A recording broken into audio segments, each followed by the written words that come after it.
C'était ça, à ça que je servais, quoi. C'était de l'écrémage. Et vous les lisiez ensemble?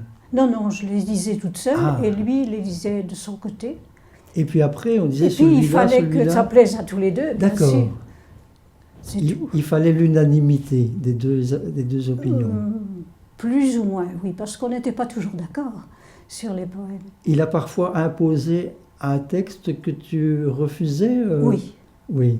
Il a dit non, celui-là, Clem, je souhaite le garder, alors que toi, tu ne l'aurais pas conservé. Oui, lui tenait vraiment à ces deux poèmes-là. Et moi, je ne parvenais pas à les supporter. Et tu as dit, ces deux poèmes-là, pourquoi deux? Parce qu'il y en avait deux, et ils sont face à face dans le bouquin. Ah, tu parles d'un livre bien précis, d'un exemple? Oui. Ah oui, vous n'étiez pas d'accord et il les a mis face à face. Tu te souviens lesquels? Oui, mais je ne sais plus dans quel bouquin c'était. Attends.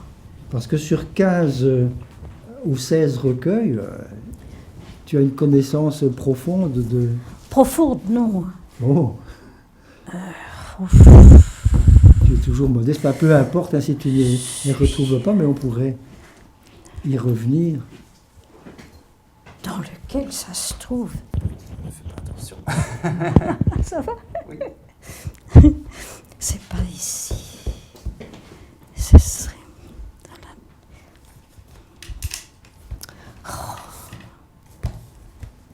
Bon, on va faire une pause peut-être. C'est pas grave, hein, je t'ai embarqué là-dessus parce que tu m'as dit deux textes. Oui, on va perdre du temps, oui. C'est bête. Non, donc on y reviendra si tu veux, mais c'est peu importe. Ou alors on supprime. Il y Je aura sais un très bien montage. comment ça commence. Je suis le fils d'une truie et de...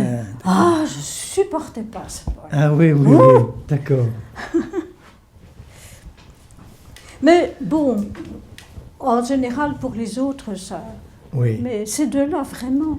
Donc tu dis, le texte commençait à peu près par « Je suis le fils d'une truie et... » Je peux te le retrouver, si tu donc, veux, mais on perd du temps. C'était quelque chose de l'ordre de la...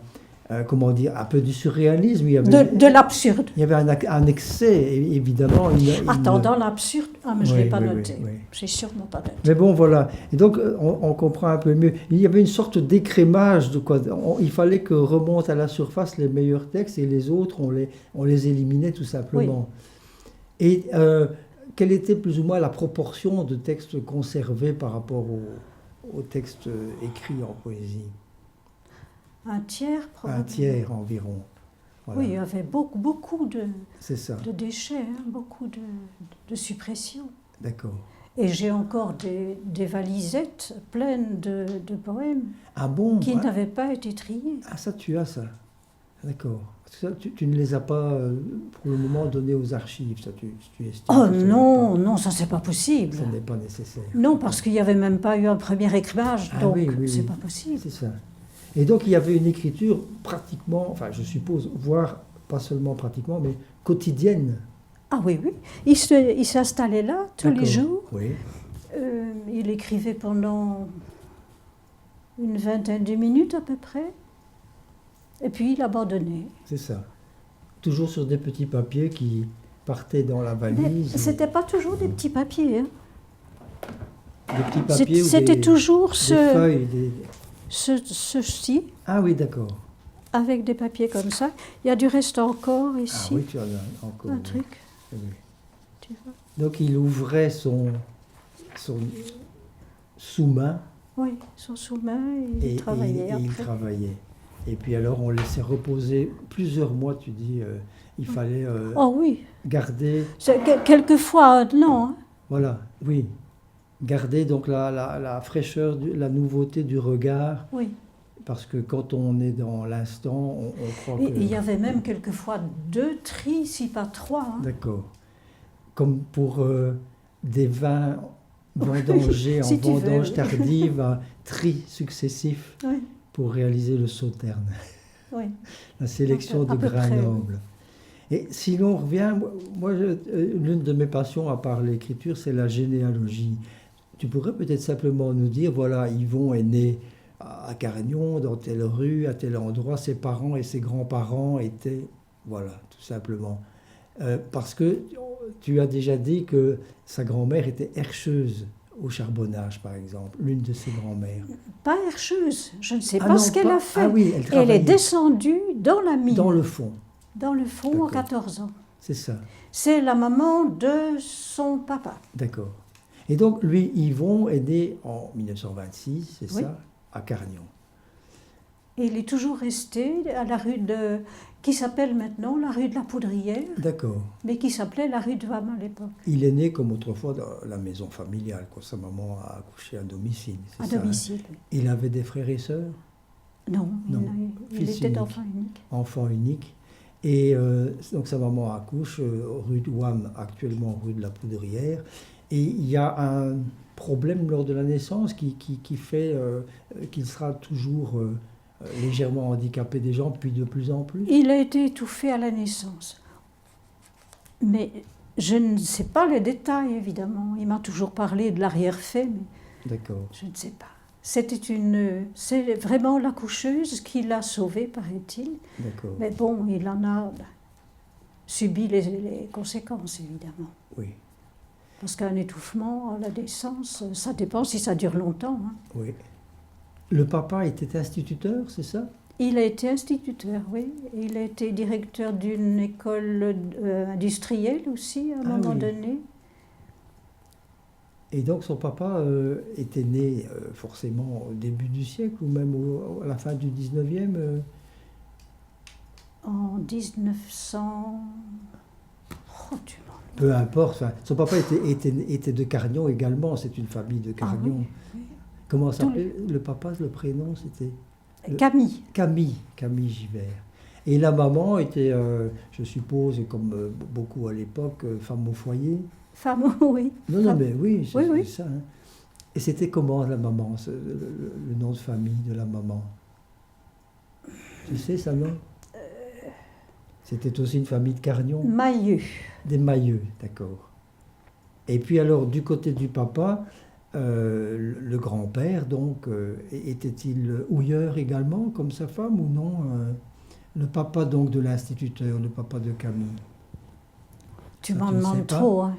Mais lui te parlait plutôt de sa grand-mère paternelle, qui avait... Mais non, ça a été tout à fait imprévu. Il ne parlait pas D'accord. énormément de sa famille. Ah non, non. Mais tu as connu ses parents, son papa instituteur. Ah oui, le papa et la maman, Et oui. la maman, d'accord. Mais il n'était pas à revenir sur les grands-parents, etc.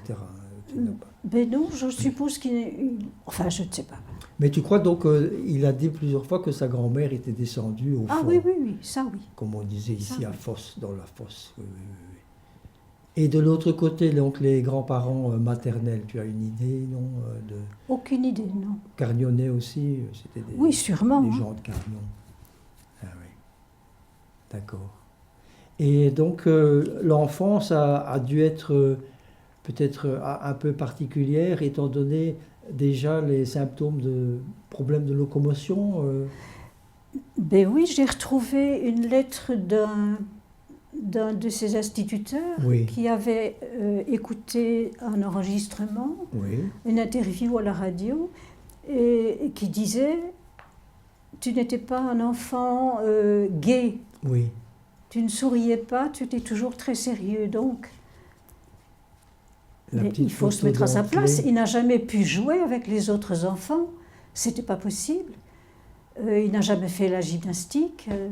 Donc il était tout à fait en dehors des autres. Quand il allait au football avec ses cousins, il était avec eux, mais quand le match était terminé, les cousins s'égaillaient et lui restait tout seul parce que les suivre, c'était impossible. Et il ne jouait pas au football non plus, forcément. Il allait non, les quand on voir, roulait mais, dessus, mais c'était il impossible. ne pouvait pas. Il Non. marchait déjà. Même marcher, c'était difficile. Enfant déjà. Ah oui, il marchait, je pense, sur la pointe des pieds. hein. Hmm. Alors, c'est pour ça qu'on l'a opéré, mais à ce moment-là, quand on l'a opéré des talons d'Achille, il lançait la jambe sur le côté, donc il avait Ça n'a pas beaucoup de difficultés. hein. résolu son problème. Et donc un enfant un peu renfermé, c'est peut-être excessif, mais disons dans son monde à lui, fils unique Ah oui. et sans... Un monde sans- de rêve, évidemment. Voilà, hein. oui, oui, oui. Un monde de rêve. Est-ce que, par exemple, il t'a parlé de ses lectures d'enfants? Il a vite aimé la littérature et la lecture? Peut-être fils d'instituteur? Non, la lecture d'enfant, je ne sais pas, non. Ça, sûrement pas, mais il avait des idées très spéciales pour les rédactions Oui. qui ne correspondaient pas au désir du papa,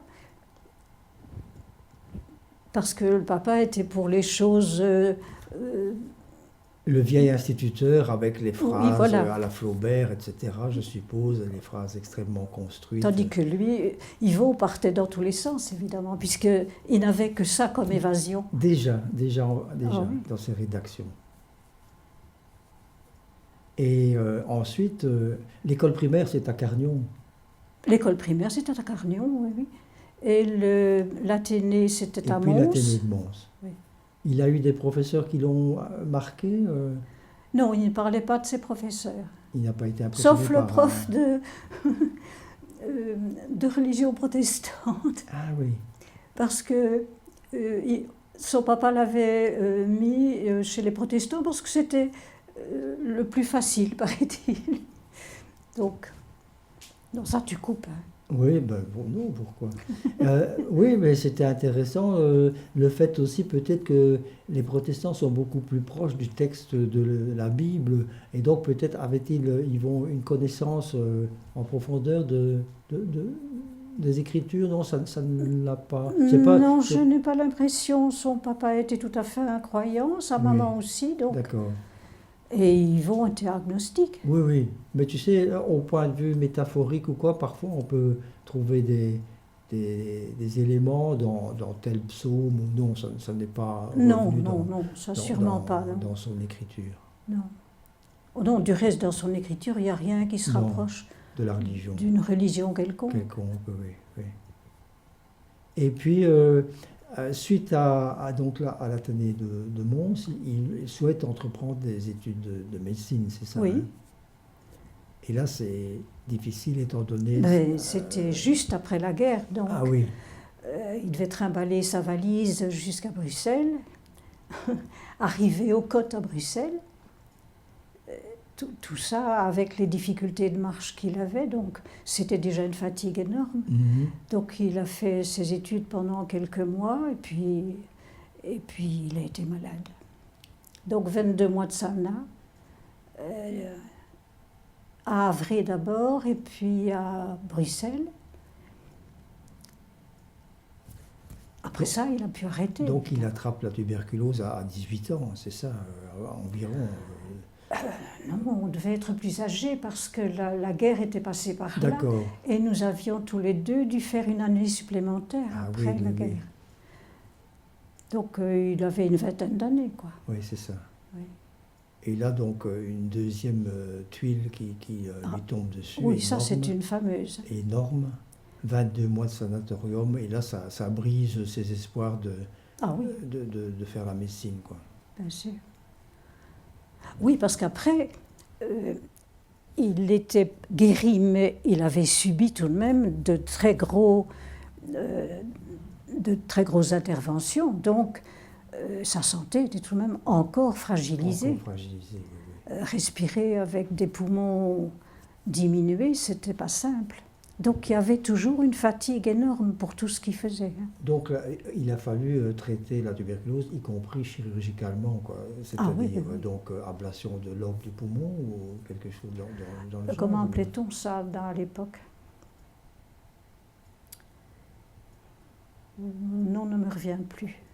Oui, mais bon, c'était chirurgical, c'était lourd, quoi. Il y a eu une intervention, et puis, à ce moment-là, on a découvert un médicament qui, heureusement, l'a sauvé, mais bon, il en a subi tout de même les conséquences tout le restant de ses jours, hein, malgré tout. Et là, il se résout à, bon, évidemment, il faut gagner sa vie, il ne pourra pas être médecin, donc il va entrer dans une administration, c'est ça? Oui, à la caisse de prévoyance pour mineurs, à Mons. Ah oui. Et là, il est resté jusqu'à sa pension. Il va faire sa carrière. Mais là aussi, il était tributaire de de ses collègues de bureau quand il devait prendre un dossier dans une étagère. Ah, oui, oui. Il était obligé de demander à un de ses collègues de l'aider. Donc, c'est chaque fois des humiliations pour tout. Non, oui, t'as beau dire. Je comprends. Non, non, oui, oui, mais je suppose que ses collègues l'aidaient volontiers, enfin, il me semble. Ah oui, il s'entendait c'est très ce que très je bien dis, avec oui. ses collègues. Du Oui, reste, oui, c'était... oui, oui. Il avait gardé des amitiés C'est ça. après sa pension avec... Quand tu dis humiliation, lui le ressentait Ah oui, comme bien ça, sûr. mais il n'était pas humilié au sens où on parle aujourd'hui, tu sais, de harcèlement, etc. Non, ce n'était pas le Non, cas. je ne pense pas. Je crois qu'ils étaient vraiment très très Il y gentils avait avec lui, voilà, en voilà, général. voilà, oui. Et toi, tu vas le rencontrer un peu après, même assez tardivement, tu m'avais dit, vers 1960, au début des années 60, c'est ça 1965, 65. Donc lui, à ce moment-là, était un homme de presque de 38 ans. 38 ans. Et là, il écrit déjà. Oui, puisqu'il avait écrit en 61 déjà, c'est à ce moment-là qu'il avait obtenu une bourse. Oui. En 61 ou en 63, je ne sais plus les dates exactes, Oui, oui, peu importe. qui lui avait permis de cesser de travailler pendant 6 mois. Mhm. Et c'est à la suite de ça qu'il est allé à un stage d'art dramatique D'accord. à Hirschenweg. Et je participais au même stage. Ah oui, oui, et tu le rencontres à cette occasion, Voilà. en 63. Oui. En 65. 65, d'accord. Oui. Mais donc, l'écriture, est-ce que, bon, dans l'extrême jeunesse, l'adolescence, il écrit déjà, à part ses rédactions dont tu as parlé ou... Oui, puisqu'en 61, il a déjà été... C'est ça, en 61, mais il a quand même, en 61, il a 35 en 61, c'est à la 35 ans. TV flamande Hmm. qu'on a joué Le voleur médecin, et je crois en Allemagne aussi. Tu aurais dû me dire ça, j'aurais au Non, moins non, mais- repéré les oui, dates. oui, mais peu importe. Franchement. Les dates, ce n'est pas important, mais ce que je veux dire, c'est que l'écriture, c'est quelque chose qui, pour lui, existe. Ah, mais il a commencé Très, très réellement à tôt. écrire Hosanna. Ah, voilà, d'accord. Tu vois, voilà. Ah oui. Parce que bon, Hosanna, à part lire et C'est ça. se reposer, c'est tout ce qu'il pouvait Et faire. donc, dès ce moment-là, et d'ailleurs, c'est un thème qui va revenir fréquemment, il y a l'idée, je suis enfermé même à l'intérieur de moi-même, mais en écrivant, je voyage où je veux. Oui, c'est c'est un ça. thème récurrent chez lui. Hein. Oui. Et donc, il va compenser une vie peut-être ralentie à cause du destin par une écriture Ah oui. accélérée, où il fait ce Du qu'il reste, veut. dans ces pièces de théâtre, il y a toujours énormément de mouvements. Voilà. Oui. Il vivait grâce à ça. C'est ça. Et donc ça a commencé dès le sanatorium. Oui. Et l'idée chez lui, c'était, voilà, je suis écrivain, ou je ne sais pas s'il pensait en ces termes-là, mais aussi Oh bien... non, il ne pensait pas du tout qu'il était écrivain parce qu'il a mis « Je suis avant tout un conteur, un raconteur de femmes ». Oui, voilà, mais écrivain, tu vois, dans le sens, pour lui, il y a d'abord raconter, mettre en scène des personnages ou exprimer de la poésie. Est-ce que c'était la même chose pour lui ou est-ce que c'était toujours des variantes du conte? Tu vois ce que... Je crois qu'il a commencé par écrire des pièces de théâtre, Pièce de théâtre. puisque en 61, c'était des pièces de théâtre Oui, à la oui, oui. télévision. Le voleur médecin, c'était une D'accord. pièce de théâtre. Et c'est après seulement qu'il est venu à la poésie. C'est ça. Le déclencheur, c'est je pense, un poème de Delafaye. Ah oui. Il a toujours dit que c'était lui. Et quand il a lu Delafaye, il s'est dit, là, je peux faire de la poésie aussi. D'accord. Donc, Voilà, c'est comme ça qu'il a commencé. Donc, dans l'ordre, premièrement le théâtre, puis la poésie, puis le roman. Oui, le roman est venu beaucoup plus tard. Beaucoup plus tard. Mais avec, les nouvelles, il en a écrites avant les romans tout de avec même. toujours la dimension, comme tu dis, je suis un conteur, donc de raconter, de mettre en scène. Oui. Et c'était toujours de l'imagination, de l'imaginaire. Hein. Alors, tu me dis, en 61, déjà, il est publié, pas publié, mais joué, hein, en Flandre, en Allemagne, à la Oui, radio. parce qu'à l'époque, côté flamand, on jouait encore les wallons. D'accord. Maintenant, c'est fini. Le hein. francophone, oui, oui. Mais ça veut donc dire qu'il y a, tu me disais, je ne suis pas un écrivain, mais en même temps, je souhaite être entendu, je souhaite être partagé, je vais publier. J'écris donc à la radio, je leur présente mes textes et je suis accepté, ce qui n'est pas forcément le cas de tout le monde. Ça s'est passé comme ça. Parce que tu sais, on lit dans les biographies, Givert jouait à la WDR, donc à la Rundfunk, Deutsche Rundfunk. Mais voilà, comment il fait, il est quand même, il ose, il écrit, il envoie. Tu vois, il y a une volonté de passer pour le public. Oui, mais ça paraît élémentaire tout de même. Si il invente une pièce de théâtre, c'est tout de même pour être joué. Ah oui, mais tu sais... Donc c'est logique qu'il l'envoie un petit peu partout. C'est ça qu'il fait, voilà. Bah oui, tout simplement, comme tout le monde, je vais dire. Les romanciers écrivent à des éditeurs. Lui, il cherche des adresses de maisons, il écrit, et la preuve de sa qualité, c'est qu'il est joué, quoi. Tu vois ce que je veux dire? Oui, bien sûr. Donc oui. immédiatement, il a des contacts comme ça, et il est satisfait de cela, je suppose. Oui, ça c'était très gai, hein, bien sûr. Voilà. Donc quand il était accepté à la radio, c'était très rigolo. Hein, c'est ça. Bien sûr. Et là, il est accepté à la radio. Bon, il y a forcément, ce sont des mises en scène probablement plus simples, c'est de la lecture jouée. Hein. Autrefois, les dramatiques radio, je me souviens de mon papa écoutant des dramatiques à la radio avant que nous ayons la télé. Oui, à l'époque, on oui. en faisait encore à la radio. Bien sûr. Et là, est-ce qu'il participe à la, disons, mise en scène, à la mise en voix ou non? Pas du tout. Il donne le texte et puis voilà, il écoute. On a le souvenir de montage, oui, ça il faudra couper, hein, à l'RTBF, où Génico avait carrément coupé une phrase sans rien dire à Yvon. Oui. Tandis qu'en Allemagne, pour un mot qui devait changer, il téléphonait. Ah d'accord. Et il demandait l'avis d'Yvon. Ils étaient très respectueux du texte. Oui, en Allemagne, c'était vraiment sensationnel. Hein. Tandis qu'en Belgique, il y avait une espèce, je ne sais pas. Et écoute, donc tu m'as dit, en Flandre, on diffusait un auteur francophone. Et en Allemagne aussi? Bah oui. Il n'y avait pas de traduction. Certains auditeurs allemands écoutaient le texte en français. Ah non. C'est justement pour ça qu'on lui téléphonait. Parce que, par exemple... le serin s'appelle Azerty. Oui. Azerty. Ah oui. Bon. En Allemagne, c'est QWERTY. C'est QWERTY. Donc, il devait changer. Forcément. Et finalement, ils ont proposé à Yvon un mot bien précis, c'est der Gimpel ou quelque chose comme ça. Et ils vont accepter, évidemment. D'accord, oui. Mais ils traduisaient. Hein. C'est extraordinaire. Hein. Enfin, moi, je trouve ça extraordinaire, quoi.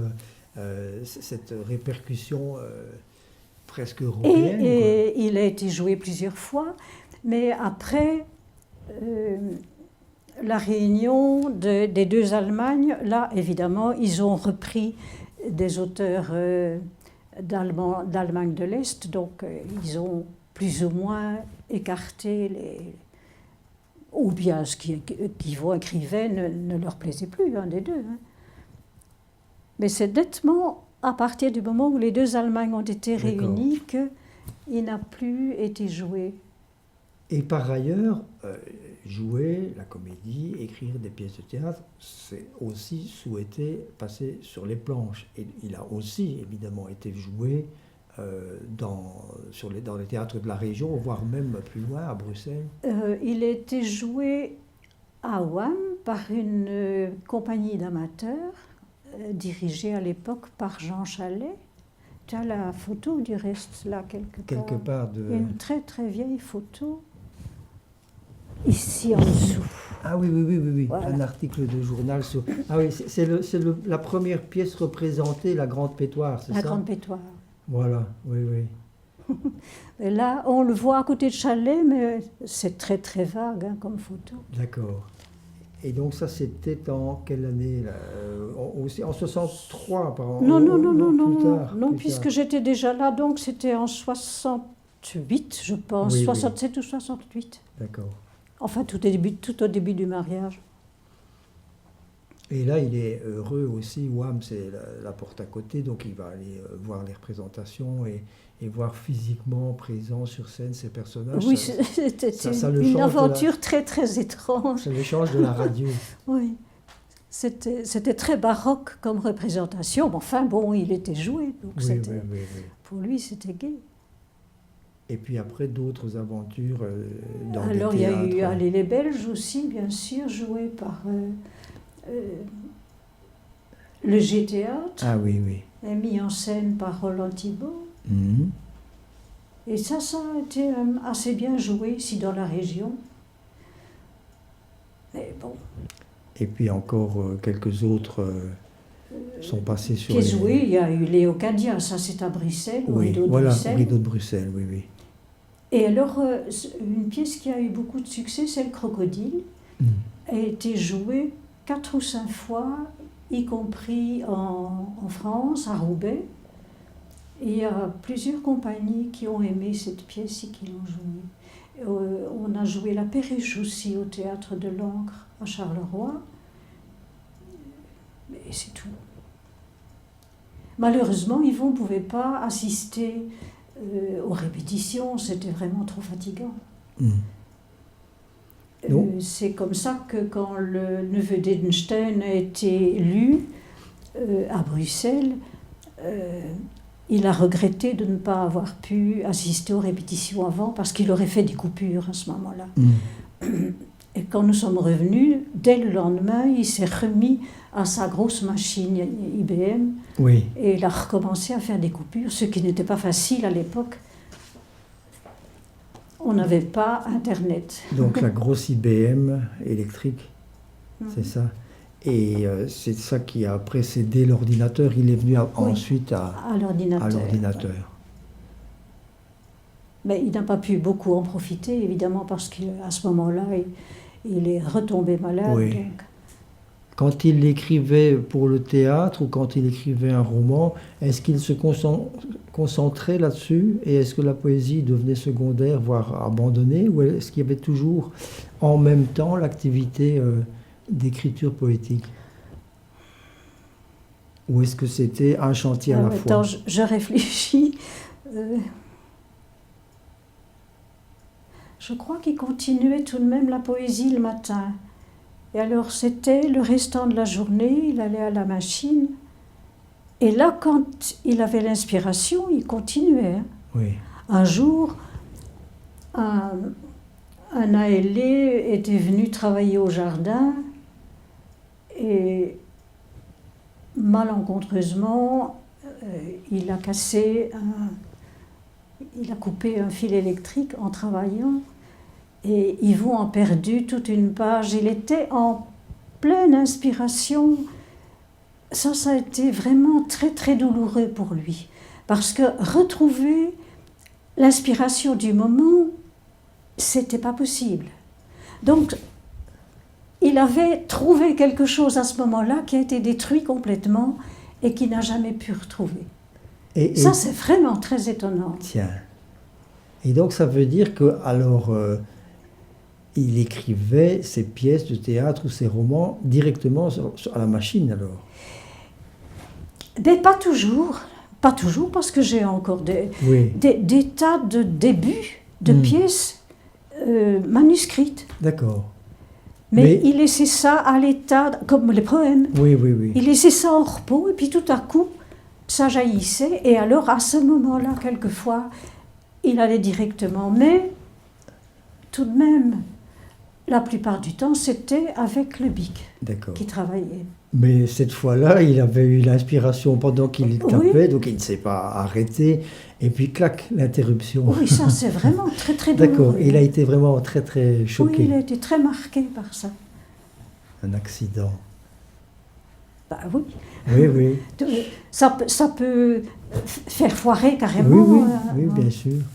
Et puis donc de nombreux recueils de poèmes. Il obtient le Plisnier d'abord pour une pièce de théâtre, hein, je crois, et puis pour un recueil de poèmes. Les recueils de poèmes, il les publie plutôt à compte d'auteur. Ah, c'est toujours à compte d'auteur, sauf Long parcours avant l'estuaire, qui a D'accord. été... Et puis, soudain, ce fut dimanche, non? Non. Soudain ce fut dimanche et les marches solaires C'est ça. qui ont été édités Mais par... sinon, un livre comme celui-ci, donc ça c'est la danse de l'unijambiste, c'est Maison internationale de la poésie, donc par exemple, c'est quand même... Celui-là aussi, oui. oui, hein, donc il est reconnu par des éditeurs, après avoir peut-être les premiers publié un conte d'auteur comme Le Crieur de Midi Oui, ou autre. oui, Et- Le Crieur de Midi, oui, c'était Oui. un conte. Et l'accueil critique est immédiat ou il a attendu quelques années avant d'avoir des répercussions dans les journaux, chez les critiques et est-ce qu'il est venu plus facilement pour le théâtre ou pour la poésie? Disons des articles le concernant. Est-ce qu'il... Je ne sais pas te dire, j'aurais dû reprendre les critiques. Je suppose que comme tout écrivain, il attendait les critiques, les lectures qu'on pouvait faire de lui, et qu'il était heureux d'avoir des Je ne répercussions. pourrais pas te dire s'il y a eu compris beaucoup de dans- critiques pour les livres de poèmes. Pour certains, oui. Hmm. Avec des prix, et pas seulement le prix Charles Plisnier, je crois le prix René Lyre aussi pour l'un des premiers recueils. Donc assez rapidement, il a des retours assez positifs tout de même. Et puis après, on va s'occuper de lui, TLMB va lui consacrer plusieurs reportages. Donc il a une certaine reconnaissance Oui. tout de même, hein, de son vivant quand même. Hein, et il en était heureux. Oui, surtout parce que des écrivains comme Charles Bertin l'ont reconnu, Norge l'a reconnu, et puis il est élu à la radio Hainaut aussi, Mhm. Par Annie par Rack. Annie Rack et Oui. Roland Thibault. Donc tout ça, c'était un encouragement pour lui. Oui. Ah, je me souviens, on écoutait et on enregistrait les séances quand Oui. il y avait les lectures à Radio Hainaut, c'était gai. Et tu as parlé d'auteurs importants comme Bertin, comme Norge, Jacques Isoard aussi. Jacques Criquillon aussi l'a Criquillon. reconnu, Werner Lambercy. Voilà. Cet échange de correspondance, elle a commencé tôt avec des Bertin, des Norge. Ah oui, elle a commencé très très tôt. Hein. Dès qu'il a eu cette bourse, Oui. donc en 63-64, Oui. quelque chose comme ça, les contacts avec Charles Bertin se sont établis tout à fait régulièrement. Et puis avec Mogin, ça a suivi, puis avec Norge. Criquillon l'a beaucoup aidé aussi. Et alors, les écrivains de Tournai l'ont beaucoup aidé. Oui, Unimuse, Colette Nice, Michel Le Voiturier, Paul Roland. Françoise Lison-Leroy. Paul Roland était... Et Paul Roland, lui, l'a suivi dès que... Oh oui, dès les premiers poèmes. C'est vraiment celui qui l'a suivi depuis le tout début et qui à chaque fois fait des recensions de ses poèmes. Oui, Paul Roland a fait énormément pour faire connaître Yvon. Et donc, il a envoyé ce recueil, je suppose, aux amis, Bertin, Norge, Ah oui, etc. il envoyait, et alors il faisait des listes Oui, pour se souvenir des gens à qui il avait écrit. Et puis il marquait ceux qui avaient répondu ou d'accord. qui étaient contents. Mais Il- tout ça... Il avait un côté méthodique, Oui, un peu administratif, oui, puisque il forcément était il travaillait dans une administration. très soigneux et quand il y avait des correspondances, il fallait les poster tout de suite, il fallait D'accord. répondre immédiatement. Oui, ça, il était très très très précis. C'est ça. Et toi, tu étais un peu son intendant, tout sa secrétaire. Par la force des choses, Forcément, évidemment, oui, hein, oui, c'est oui, oui. normal. Et dès qu'il n'a plus pu aller au bureau travailler, lui-même à la machine, c'est moi qui ai pris le relais. Mm. Heureusement que je l'ai pris du reste, parce que sinon, Oui. j'aurais jamais su faire une quelconque recension de ce qu'il a pu faire. Oui. Quand il a été retraité, je suppose qu'il a eu plus de temps encore pour écrire, donc à partir des années, je suppose, retraité vers combien? 86, 90, quelque chose comme ça. À 60 ans Oh, les peut-être, dates. ou environ. Mais on pouvait, je suppose, à l'époque dans l'administration être retraité à peu près à 60 ans, donc ce serait vers 86. Donc il a eu là une vingtaine d'années où il avait plus de temps. Il ne devait plus aller travailler. Et il était. Est-ce qu'il a écrit plus à ce moment-là ou pas forcément? Ça n'était pas. Est-ce que tu as. Mais il a tout de même eu beaucoup plus de temps, hein, Voilà. malgré tout. Hein. Parce que quand il travaillait à la caisse de prévoyance, à l'heure du midi, il écrivait un petit peu, D'accord. mais c'était pas énorme. Hein. Et puis il y avait les déplacements jusqu'à Mons. Bien oui. sûr. Donc il a écrit beaucoup plus une fois qu'il a été pensionné. Mais en même temps, il aimait bien de sortir, Oui. d'aller se promener quand il pouvait. Pas de faire de grands voyages, mais de voyager tout de même. Et d'aller à gauche et à droite. Et d'aller au théâtre à Bruxelles aussi. Ça, c'était toute une aventure, Oui. évidemment. Pour aller à Bruxelles. Ici, c'est à Coxyde. Ça, c'était à Coxyde. Oui, il aimait beaucoup d'aller à la mer. Puisque à la mer, il savait marcher. Il n'y avait pas trop D'obstacles. d'obstacles. C'était plus facile. Oui, sur la jetée. Et sinon, tu pourrais nous dire peut-être un peu aussi donc, les grandes thématiques qu'il a abordées, surtout dans ses recueils. Tu as préparé, je pense, quelque chose concernant sa présence à lui-même dans ses textes. Est-ce qu'il dit je, est-ce qu'il parle de lui, ou c'est toujours comment dire, Attends, j'ai en quelque projection, chose. en projection, Oui, il pas dit, directement, où il mais explique pourquoi. Quand il parle de je. c'est un peu. Je ne suis pas là. Ça va? Voilà. C'est un peu le jeu est un autre de Rimbaud. Oui. Attends, mais j'avais ça pourtant. Je l'avais retiré. Oh, je l'ai prévu.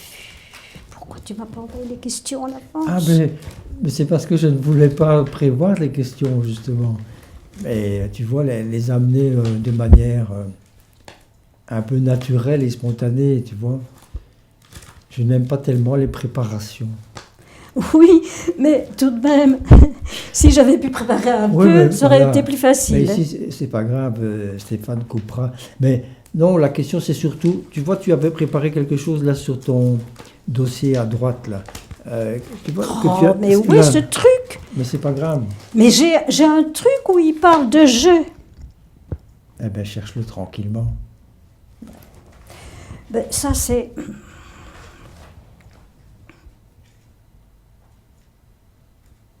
Ben oui, il y a Yvon et la marche.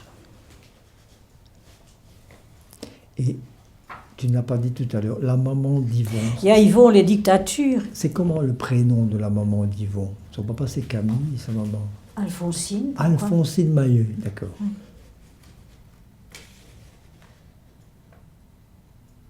Il y a énormément de poèmes sur l'absurde. Oui. Le chien passe au vert.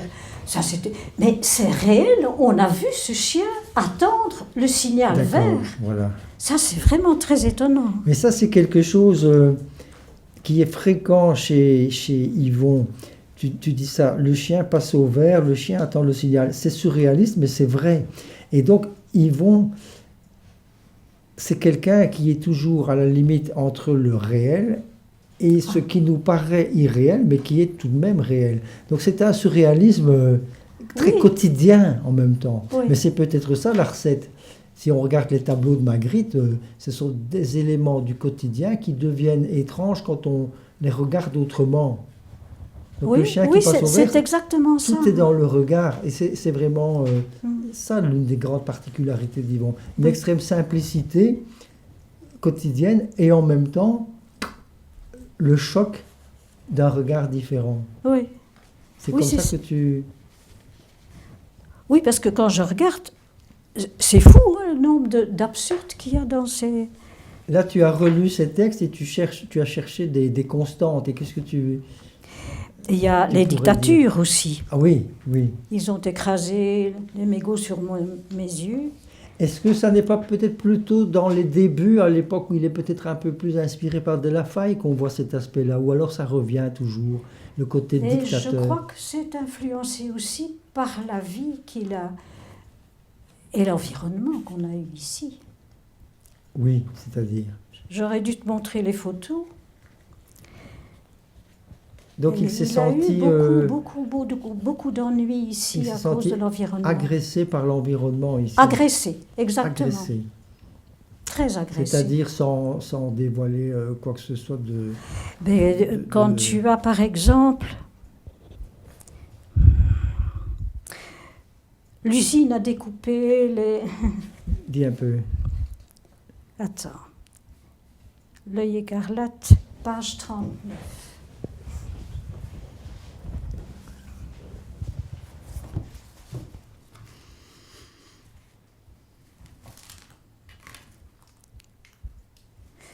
L'usine a découpé les rêves en copeaux de brouillard, pompe le sang des roches, pompe la sève des silences.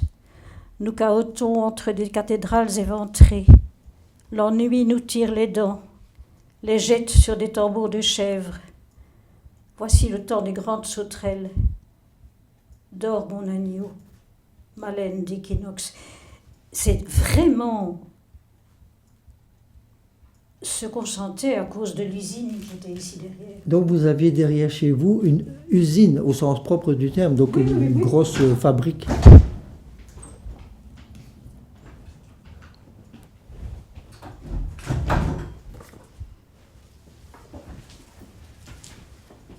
Ça, c'était juste derrière le mur du beau du jardin. D'accord.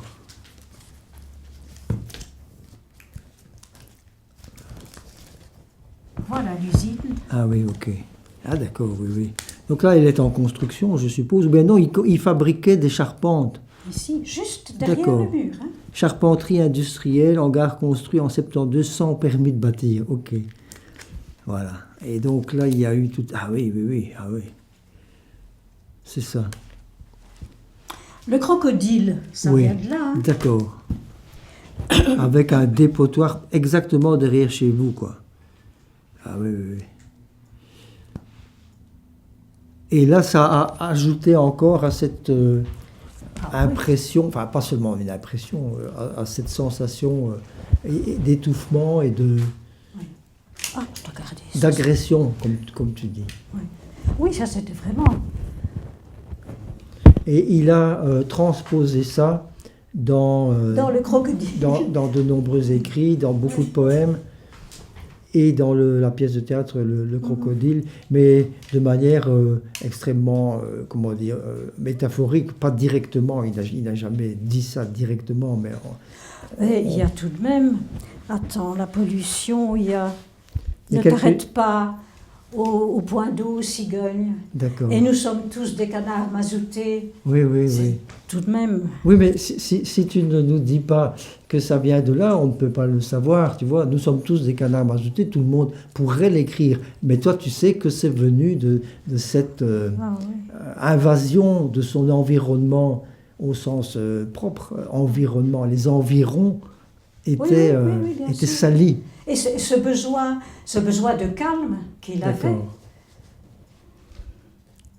et les efforts qu'on a dû fournir pour se défendre.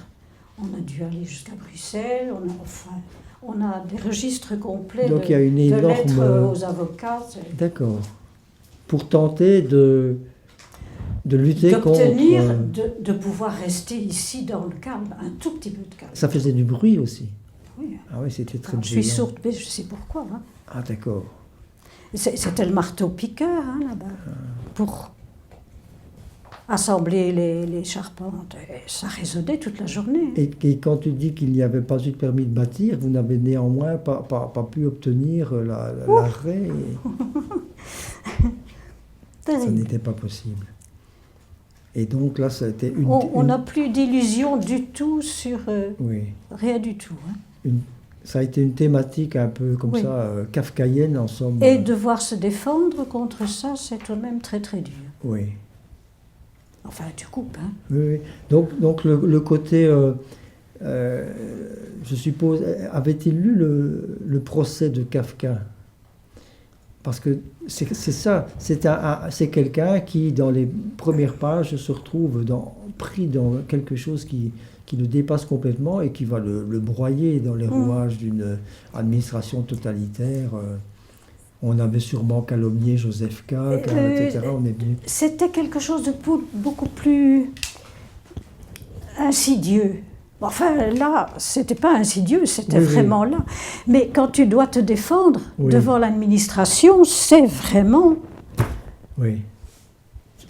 Mais tu as employé plusieurs fois le mot absurde. Il y avait là quelque chose d'absurde.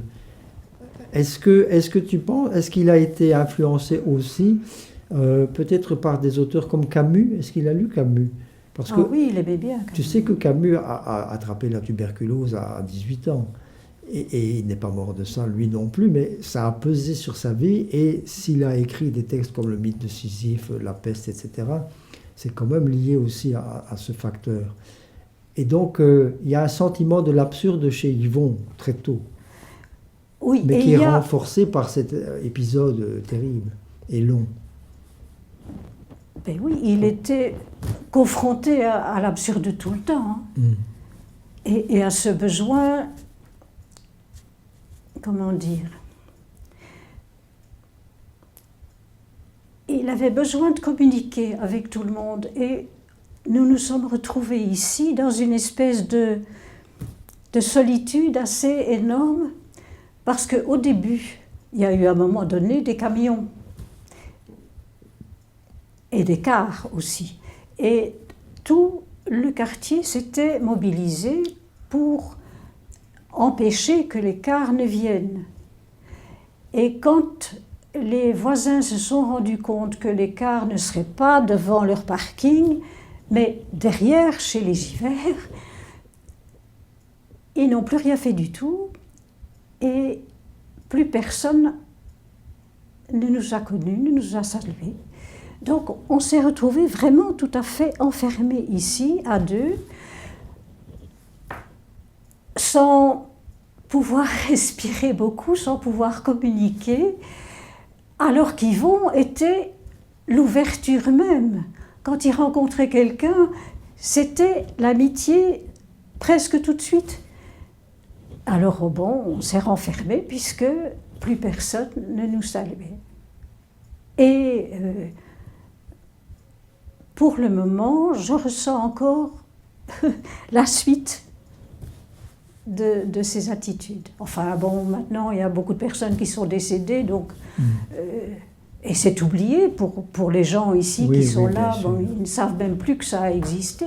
Et donc l'entreprise maintenant c'est terminé ou... On a dû aller chez un avocat à Bruxelles, chez Roger Lagement, qui était un homme intègre en qui Yvon avait confiance. On ne l'a jamais vu personnellement, on n'a jamais vu que les avocats subalternes. Mais ça a tout de même pesé sur les décisions et bon, pour le moment, ce sont des gens calmes qui sont là, mais c'était toujours des gérants qui étaient placés. D'accord. 2 maisons plus loin, mais qui prenaient tout l'arrière. J'en parle beaucoup parce que ça nous a vraiment... Oui. Donc l'idée d'un enfermement oui. en lui-même dès la naissance à cause de son infirmité. Et puis ça. 2, la tuberculose qui n'arrange rien, qui l'enferme dans une carrière aussi. Ah oui. La carrière administrative n'était pas ce qu'il souhaitait. Et 3, l'enfermement dans sa propre maison, avec toi, heureusement, un enfermement à 2, une solitude à 2. avec des percées quand vous alliez vous promener au Vauxhall, par exemple. Il aimait beaucoup le Vauxhall. Oh oui. Oui, et il y avait une statue spéciale, je ne sais pas si elle est encore là, la statue. On n'a jamais su qui l'avait sculptée. C'est dans une avenue qui n'est pas très très fréquentée du Vauxhall, une espèce de petit monument avec un visage. C'est très très étrange comme statue. Alors on allait la voir de temps en temps, c'était très gai. Mais à un moment donné, il n'a plus su faire le tour du Vauxhall. Il a senti que ses forces l'abandonnaient. Et alors, uniquement quand il a eu sa machine électrique, on a pu aller au parc de Jemappes. Là, ça a été presque un émerveillement, tellement c'était pour lui agréable de faire tout le tour du parc, de voir les canards, de voir les enfants. Ça, c'était vraiment très, très gai pour lui. Du reste, on a une photo de lui au parc de Jemappes, là. Ah oui, ici. Oui, parce que donc ces difficultés de locomotion se sont accentuées, si bien qu'il n'a plus pu marcher même avec une canne et que... Oui, il a dû prendre il a pris... la machine électrique. Mais heureusement, il a eu ça à la fin de sa vie, donc il a eu le souvenir du parc de Jemappes. Et la dernière épreuve que la vie lui a imposée, c'est sa fin, c'est son cancer. Il est mort dans des circonstances extrêmement... Oui, là, ça a été très étonnant parce qu'à la deuxième opération, le chirurgien m'avait prévenu que bon, c'était vraiment très, très, très grave. Et bon, il a donc été envoyé aux soins palliatifs à Neuville. Et là, il a heureusement rencontré un médecin qui était un médecin soleil. Il a repris goût à la vie et son état s'est stabilisé, il est revenu. Et ça a duré quelques mois, puis bon, il y a eu des rechutes. Il est retourné une deuxième fois à Neuville. Le même phénomène s'est reproduit. Il a repris, il s'est restabilisé. Donc, les médecins ne comprenaient pas qu'il tenait le coup comme ça. Mais c'était sa volonté de continuer à vivre, c'était vraiment très très étonnant. Il a du reste encore écrit des pièces à la fin de sa vie. Je suis mal placée pour juger de la qualité, bien sûr, mais c'était tout de même assez sensationnel. Et sa maladie, est-ce qu'il a pu l'exprimer aussi dans des poèmes, peut-être de son dernier recueil, Urgent recoudre? Oui, il y en a assez formidable.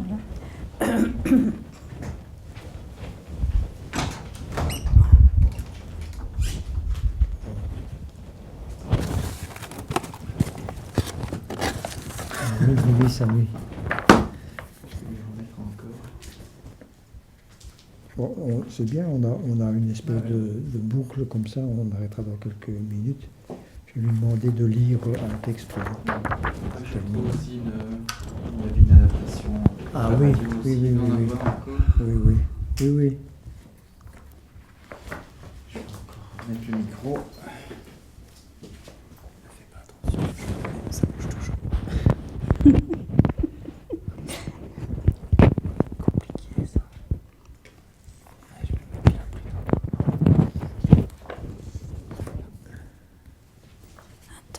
Pourvu que je le retrouve maintenant.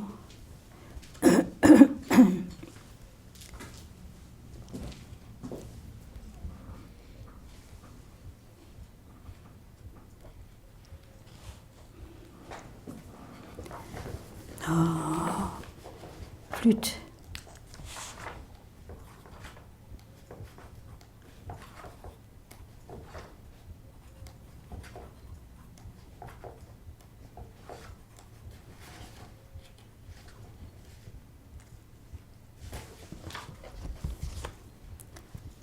Me battre avec cette ombre noire qui n'a pas de visage et qui crie sans arrêt comme un train, comme une langue de fer sur mes reins. Dégager les barreaux pour retrouver la fenêtre nue, mon visage reflété dans un silence d'abbaye.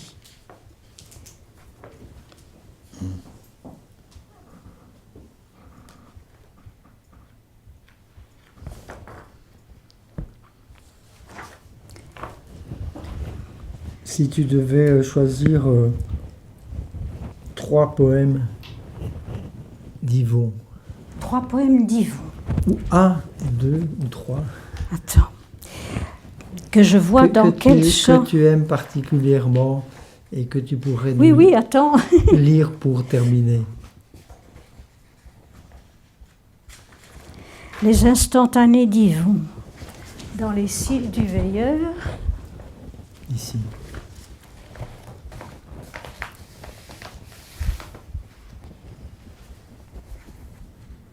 Page 11.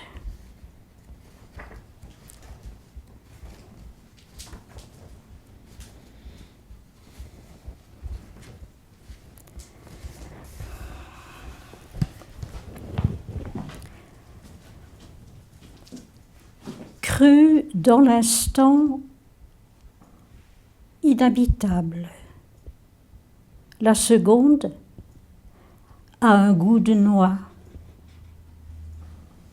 Le vide entre les mots rend le vent respirable. Un pas dépasse sa table. Une rose perd un pétale dans un silence d'ouragan. Le lit du nomade.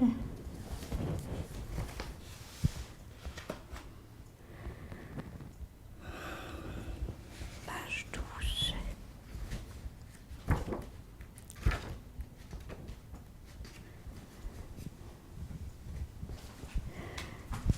Plus haut juché, singe surpris. C'est l'avant-dire, le désir coupé à la tige, sans pollen, sans effarement, la stupeur de l'instant, en attendant le rire.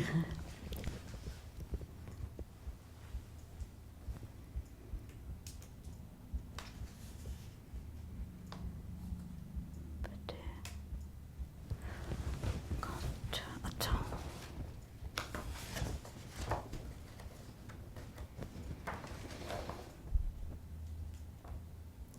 Le crieur du midi.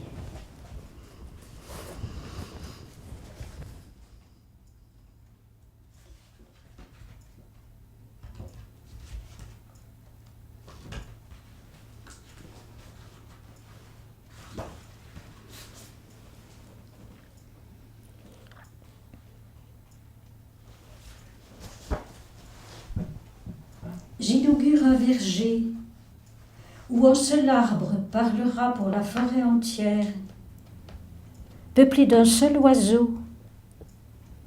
À l'aube, il jettera un seul cri, comme une perle fine. Le monde entier l'enfermera entre ses lèvres d'huître.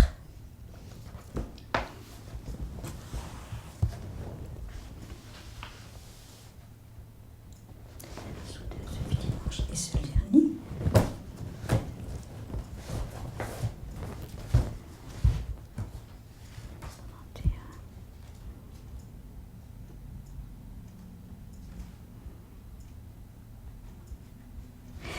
Au même instant, ce fut dimanche, et par le monde, cloche et gamelon.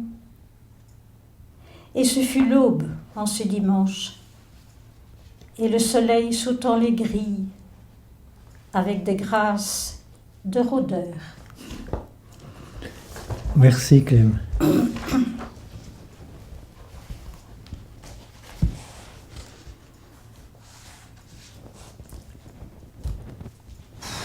Bien, bien travaillé. Bien travaillé, hein, Stéphane? Très bien. Ah, ça va. Nous avons de la matière, c'est bien. Et maintenant, moi, je vais les reprendre pour en scanner quelques-unes. J'aime bien celle-ci.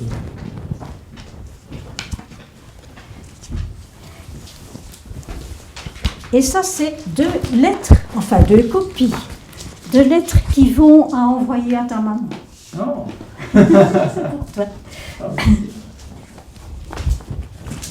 Je vais essayer de retrouver. Tu vous fais du café? Ah. Ou tu veux un petit porto? Un petit porto. Ah bah alors, je suis. Un tout petit porto et, Ah bon? et après, Attends, je vais enlever devrais ça partir Oui. pour aller Tu chercher m'enlèves Edith. ça.